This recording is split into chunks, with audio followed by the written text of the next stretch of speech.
How big of a problem would it be for your party if you do not come up with a plan for health care? Well, I mean, I just don't know how Republicans would explain that to 24 million Americans whose premiums are going to double. I mean, that includes 500,000 in the state of Missouri. It's a lot of people. And I don't think they'll want to hear talk about, well, you know, no Republican has ever voted for this, that, and the other thing. They're not going to care. All they're going to care about is that they can't afford their premiums, which means they'll probably just drop their health insurance. I mean, my view is, Manu, health insurance is already too expensive, and the idea that it would go up by 50 or 100 or 150%, I mean, I'm not willing to sit back and roll the dice on that. So we need to do something. What would the backlash be like politically for the GOP? You know, I don't know. I don't want to find out, but that's really not the point. I mean, the point is that right now, people in my state and around the country will not be able to afford health insurance. I mean, this is a pretty basic thing. I mean, folks aren't going to be able to take their kids to the doctor. I think about this a lot. I've got 3 kids, you know, and we visit the doctor frequently for all manner of things. I mean, just imagine not being able to do that, thinking like, man, I can't afford the copay, or I can't walk into an urgent care because it's going to cost me, you know, whatever, $300 out of pocket. And that's a lot of money. I mean, how are people going to pay that?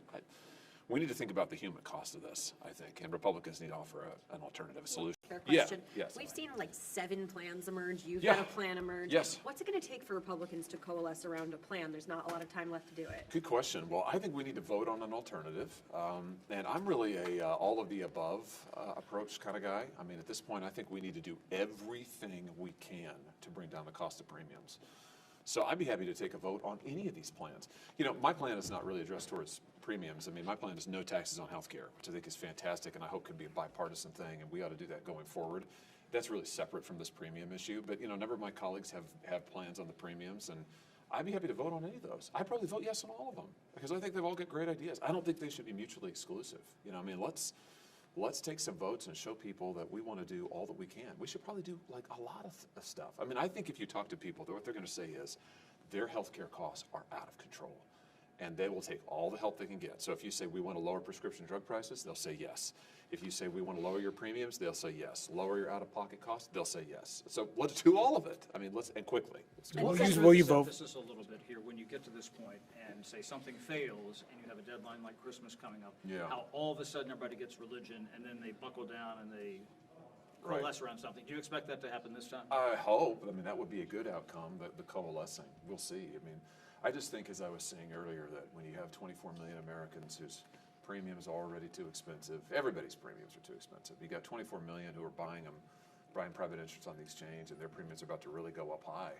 I think we better tell them that we're doing everything we can to try to bring the premiums down. And do you think the deadlines will help boost that a little bit? Well, here? I think they make it, I hope that will help focus people's minds. And I think all you have to do is go home and talk to people. I mean, I just urge my colleagues, like if you haven't done it recently, just go take a stroll through a grocery store, go to the barber shop, go to church and talk to people.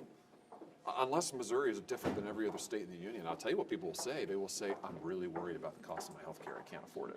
And it's not their fault they can't afford it. Will you vote for the Democratic plan? Well, let's see, Manu, where we get to in terms of what's on offer on our side, on the Republican side. But I'll just say, as I said to Hawley, I mean, I'm really an all of the above and an all of the above posture at the moment. I'm willing to entertain just about any idea that will legitimately bring down the cost of health care. So even though that whole idea of a 3-year, renewing new, guardrails on this subsidies is kind of anathema to many Republicans. That's in play for you. Well, I just think that, listen, I think, Chad, everything has got to be in play. Any idea that will legitimately bring down premium costs and healthcare costs generally. I mean, I'm willing to entertain. Some things I like better than others. But at this point, and you sort of put your finger on it, up against the deadline, I mean, I want to send the message to my colleagues, let's consider everything. Well, let's not sit back and say, well, this isn't quite what I like. I don't quite like that. 24 million people are about to not be able to afford health care. Let's consider the full range, and surely we can find something that 60 of us can agree on. So, sir, do you think it's important for the Republican leadership to put forward a side-by-side on Thursday? I really do. Yeah, I mean, if we don't do that, Alex, if we just vote, if Republicans just vote no on a Democrat proposal, let the premiums go up, and Republicans don't offer anything, what message is that going to send? I mean, I think I know what people in Missouri will think. They'll look at that and they'll say, well, you guys aren't doing anything. You're just letting my premiums go up. Why are you doing that to me?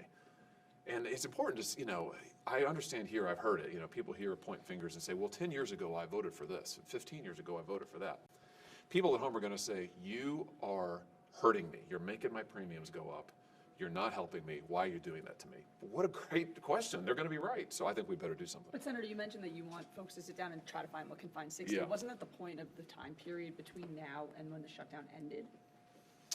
Well, yes. I mean, you would hope that that is something that would have happened, and it has. Now, I will say, I want to be careful here. I don't want to paint with too broad a brush. A lot of my colleagues have been talking across the aisle, including me. So I think there's some good faith talks going on. But, back to what you were saying, Chad, people need to realize we're up against a deadline here. The deadline is not when Congress wants to go home. The deadline is when people lose their ability to pay for their health insurance, and that's coming really, really quick. I mean, we're in open enrollment now. So right now, in my state at least, people are opening up their medical mail. They're getting their bills from their insurance company saying what next year's rates are going to be, and they're like, whoa, that's going to be the premium? I can't afford that. So we need to do something ASAP.